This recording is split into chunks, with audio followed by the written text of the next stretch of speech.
ஜீஸி plant நம்ம எப்படி propagate பண்ணுறதுன்னு பார்க்கலாம். ஒரு 2-3 லீவ்ஸை வந்து பிளான்ட் வந்து கட் பண்ணி ஒரு பாட்டில் வந்து நல்ல வெல் ட்ரைனிங் சாயில் இருக்கிற ஒரு பாட்டில் வந்து அந்த 2 லீவ்ஸை வந்து பிளான்ட் பண்ணி வச்சுருங்க. வீக்லி ஒன்ஸ் நீங்கள் வந்து தண்ணி ஊற்றினா போதும்.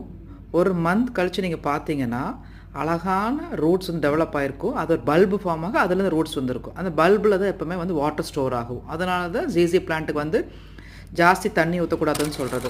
மந்த்லி ஒன்ஸ் நீங்கள் ஆர் வீக்லி ஒன்ஸ் சம்மரில் நீங்கள் பண்ணால் போதும். வின்டரில் வந்து மந்த்லி ஒன்ஸ் பண்ணால் போதும். நீங்கள் நம்ம வந்து தண்ணியில் கூட வந்து அந்த லீவ்ஸை வச்சு ரூட்ஸை வந்து ப்ரொபகேட் பண்ணிக்கலாம். 2 விதத்துலேயும் நம்ம வந்து புது ஜீஸி பிளான்ட் வந்து ப்ரொபகேட் பண்ணிக்கலாம்.